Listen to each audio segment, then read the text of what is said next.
Hi everybody, welcome back to AP Biology. We're going to continue the cell lecture today and we're going to focus on the cytoskeleton. So we've done all of this talking about the stuff that's inside the cell. You hear about the cytoplasm when you're younger and it's often described as like this jelly-like substance. But today we're going to focus on the fact that cells aren't really just jelly-filled sacks of organelles.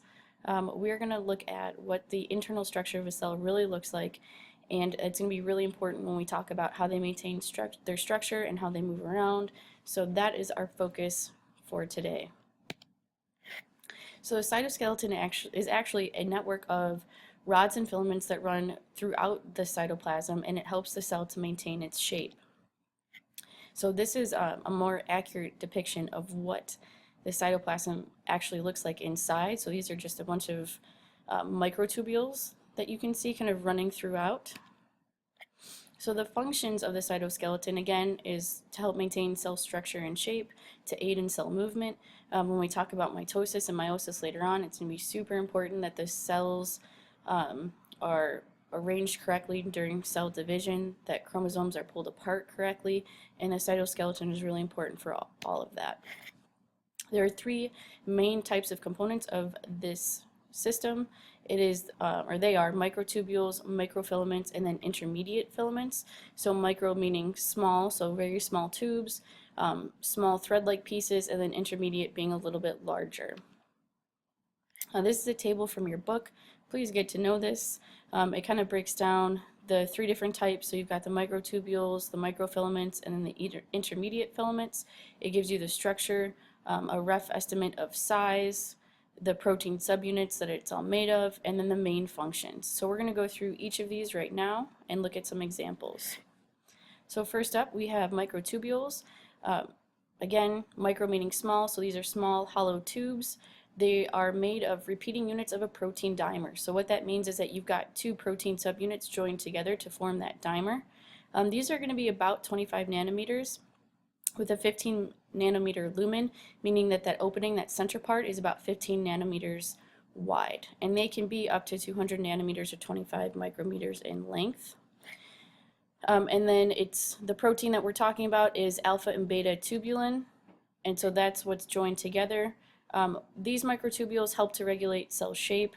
They coordinate the direction of cellulose fibers when the cell wall in plant cells is being made, and they also form tracks for motor molecules. So there's actually ways for molecules inside your cells to move around, and it's kind of looks like they're walking on tracks that are made of these microtubules. Microtubules also form cilia and flagella. They aid in internal cellular movement, and they make up centrioles, which are going to be really, really important, again, when we talk about mitosis. So cilia and flagella. Flagella, I think most people are familiar with. It's the tail on a sperm cell. Cilia are a little bit different. They're shorter, but there's many more of them. So oftentimes you'll see cells that are just covered in what looks like little hairs, and really that's just these short cilia. Whereas the flagella are much longer, but typically fewer of them on a cell. And the function of both is to either move cells or to sweep materials past a cell. So here we have examples. So you've got the flagella up top. You can see the direction of swimming with the tail movements. And at the bottom you have cilia. So again, this is a cell. It looks like it's covered in like tiny little hairs, but those are actually projections of the cytoskeleton. Those are the cilia, and they are they have an active stroke and recovery stroke, kind of like with swimming, in order to propel the cell, or in some cases to move materials past the cell. We say that cilia and flagella have a 9+2 arrangement of microtubules. One thing I do want you to know is that they are covered by the membrane. These are not things outside of the cell. These are actually part of the cell. So they are covered by that cellular membrane. And we're also going to look at dynein motor proteins that connect to tubules. And so this is a motor protein up here, and this is the microtubule, or part of the cytoskeleton. And so what this protein is able to do is it's able to connect to a vesicle. So it could be a vesicle like a Golgi apparatus vesicle that needs to move throughout the cell, so it would attach this motor protein, and then it really does look like this motor protein is able to walk along this microtubule, so it forms a path for it to move throughout the cell. When we talk about something being a 9 and 2 arrangement, what we mean is that we have the two tubules together, or the microtubule doublet. So that's these two right here. So you can see a larger green and a smaller green together, and all around the outside of this, notice again it's within that plasma membrane, we have 9 of them. So it's a 9-to-2 arrangement. Again, this is just showing you up here the same thing, that same arrangement. So you've got the 9 pairs along the outside. So it's like a radial spoke that connects it to the center, so it kind of looks like the wheel on a bicycle.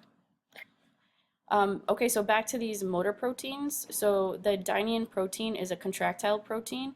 It does use ATP as its source of energy, and it's able to create a twisting motion between those microtubules, and that twisting motion, because those microtubules are bound together, causes the structure to bend. And so here we have cross-linking, so we've got the two doublets and they are cross-linked together, and then they're anchored down. And so when there's energy available, you see this bending motion, and it's going to cause the entire thing to bend over. All right, and so then down here you end up with that wave-like motion. So you can see we've got the steps numbered. So it starts out straight, it's able to bend to one side, goes back to the center, and then can bend to the other. All right, so centrioles, again, are going to be super important when we talk about mitosis. There's usually one pair of centrioles per cell. They're going to be close to the nucleus, and these are found in animal cells. The setup is a little bit different. The structure is a little bit different. Here we're going to have 9 sets of triple microtubules, and again, these are going to be really important for cell division. And basal bodies are going to have the same structure as a centriole, and this is what's used to anchor the cilia and flagella. So you want them to be anchored to the cell. Here we have the basal body, so you can see the difference. We still have the 9 sets, so up here again is that motor protein, the 9 sets of 2, but down here for the basal body or for the centriole, we have 9 sets of triplets. So the structure is a little bit different. All right, we're going to move on now to microfilaments. And so microfilaments are going to be 5 to 7 nanometers in diameter. And here we're going to have 2 intertwined strands of actin protein. So we're not looking at the same protein anymore. Again, here's our table with the microtubules that we were talking about. We had the tubulin dimer made of the alpha and beta tubulin. Here we have actin subunits. And so it's a different protein, and so it's going to have a very different structure. This is showing us some microvilli at the top, and then we have some of these microfilaments down here, and then finally the larger filaments, the intermediate filaments at the bottom. And the function of these microfilaments is muscle contraction, cytoplasmic streaming, pseudopodia, cleavage furrow formation, again that's with cell division, and then maintenance and changes in cell shape. So a lot of this has to do with movement. Muscle contraction, obviously, we're able to contract our muscles. Cytoplasmic streaming is going to be the movement of the cytoplasm.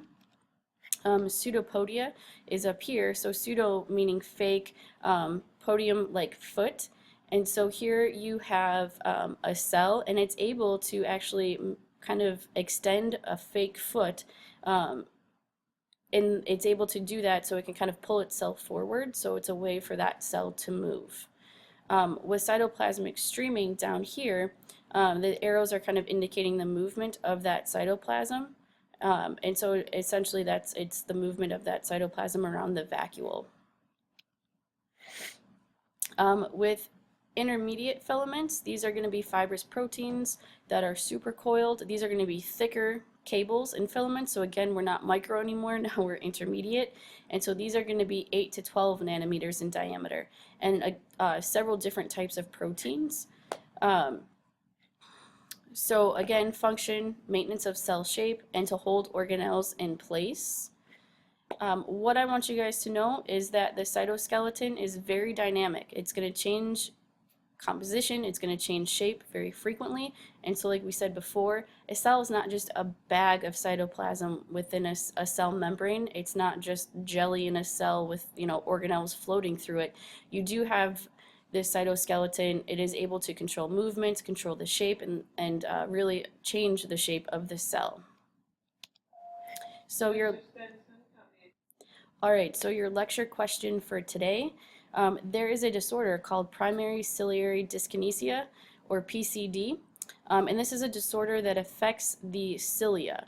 And so individuals with this disorder have abnormal cilia and they don't move properly. So what I want you guys to tell me are what are some possible symptoms of PCD. So if you guys want to look up maybe what kind of cells humans have that contain cilia, do a little bit of research. I do expect you to explain your answers, all right? So I want you to give me at least 2 possible symptoms of PCD in your answer. So I look forward to reading those. Thanks, guys.